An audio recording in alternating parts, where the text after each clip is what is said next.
Just makes perfect, as they say.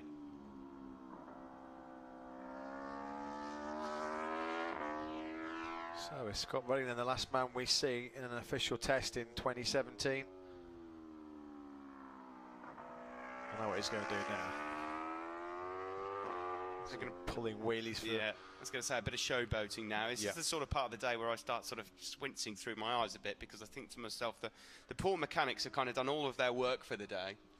And then Scott Redding's sort of doing a bit of Hollywood stuff on the last lap, and you just imagine, can't you? I don't know if it was in the test or in the race when he used to ride that Grazzini production Honda, where he actually tried to get his head down on the circuit. Yes. Yeah, I remember. That was part of... He was going through turn number 11, and there was this amazing shot of him scraping his helmet on the tarmac as the factory Suzuki boys pack up. They'll be heading to Andalusia then next week for a crucial 3-day test for Alex Rins and Andrea Iannone, where they'll be obviously hoping that the pair of them are fully fit and able to put in some decent quality laps. There you go. That's a pretty nice final stand-up wheelie of the year, possibly from Scott Redding. He's got his Wheelie Wednesday social media pick sorted out for next week. Certainly has. Or, yeah, next week. Could even get it on there, get it on his Twitter and Instagram feeds tonight, maybe. Such a huge clean-up operation here, as you see Suzuki packing up. Of course, they'll get ready for Sepang, but yesterday, Matt, we were watching the KTM. They have a hospitality unit, which is it's Red Bulls, isn't it? It's absolutely ginormous. I mean, it is bigger than most people's homes. I mean, it's just like a hotel, pretty much.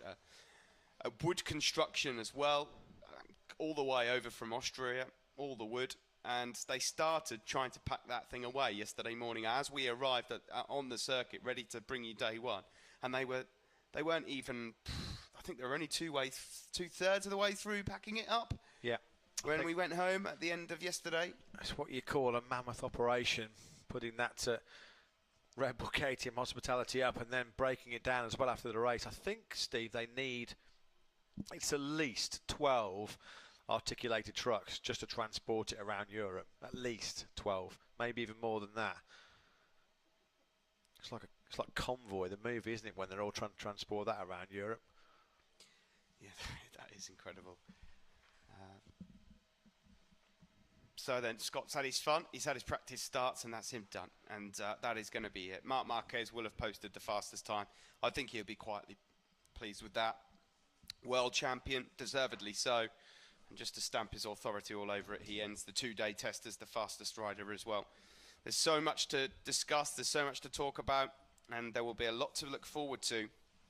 Because today, realistically speaking, we've only really seen hands shown from Honda, who seem to be just one step ahead of everyone at this particular moment in time. Marc Marquez, Dani Pedrosa and Cal Crutchlow all testing the 2018 chassis and engine. Yeah, Marquez, Steve, he had that 2 blistering runs. One was a 7-8 lap run, one was an 8 lap run, and 15 laps in total then that were all comfortably in the 130s. There were probably 5 or 6 that were all in the 130.5s. And when you think that nobody in the race here on Sunday was able to even get into the 130s, Franco Morbidelli then doing his media duties. He'll have a lot to say then after the end of a very promising start to his Motogp career. A little tip-off, well, I say a little tip-off. A pretty fast crash this morning on a cold front tyre at turn 10 was Franco Morbidelli's only real blot on his copybook of a very encouraging start for Morbidelli in his Premier Class career. 16th he'll end the test, 1:31.786, doing some live TV interviews right now with Sky TV back in Italy.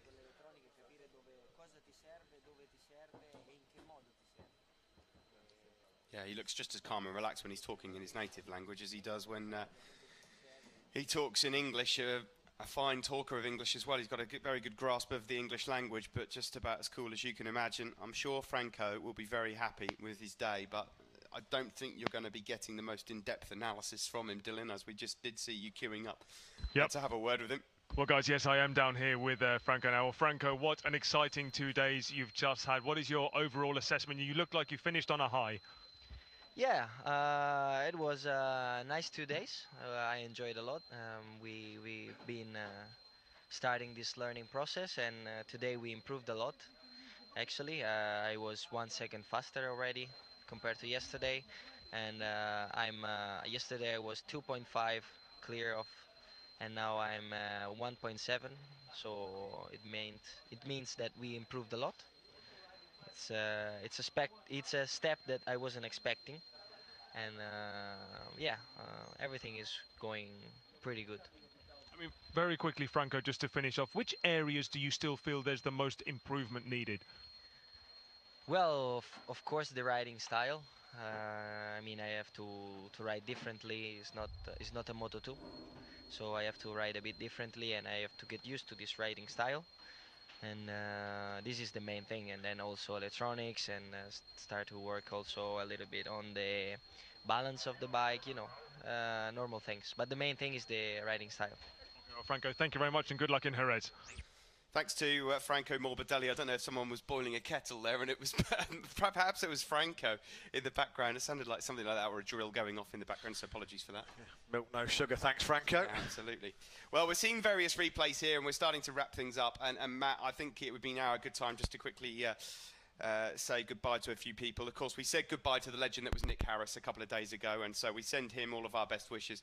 Just to remind viewers at home, myself and Matt will be back with you throughout the whole of 2018. We're really, really excited about that across all three classes. But there is a man down in pit lane who's had his final day with us for now anyway. I'm sure one day we'll see him again in the future. We certainly hope so. Dylan, thank you so much for being down in pit lane, for your expertise, for your knowledge, for your friendship off circuit as well. You really have been a great friend and a great colleague, and we will miss you. Matt, I'm sure you'd like to say a few words as well.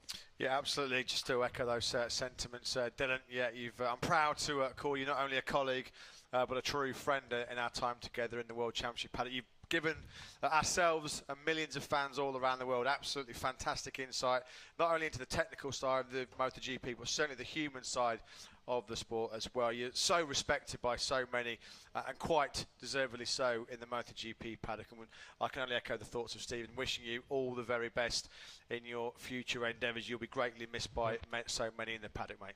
No, thank you very much, Matt and Steve. I must admit, I wasn't expecting this. Such kind words. I certainly feel the same. I've had such great time with you. Thank you for, always. Such great commentary up in the box, for understanding when I'm in tricky situations down here. That's the one thing I've always thought of you, and of course also Nick, if he is listening to this test. Also, you've all been great mentors to me. I've had such an amazing 5 years. I think I also have to say thank you to Gavin Emmett, Gregory Haynes. I also worked with them in the commentary box over the years. I'm going to miss this paddock, but like you say, I hope it's certainly not goodbye. The most difficult thing is from a human aspect leaving, but sometimes it's just time to take a new opportunity. Sorry, I'm a little bit lost for words, guys, but thank you to everyone. Thank you to all the fans who've supported me throughout these years. I'm going to miss you, but I do hope that I will see you at some point in the future. Hear, hear. Thanks for that, Dylan. And yeah, it's an emotional time for me and Matt, because we're losing two great colleagues. But we will try and crack on and bring you the best coverage that we can, along with all of our team behind the scenes who work tirelessly to put all of this fantastic footage together. And we will be back with you, of course. Don't forget, at the end of January, to bring you the Sepang test, and that's where 2018 really does kick off. And I'm sure you'll agree, Matt, there's plenty to look forward to. Yeah, already my appetite well and truly whetted ahead of next season. Marc Marquez then finishing 2017 as the Motogp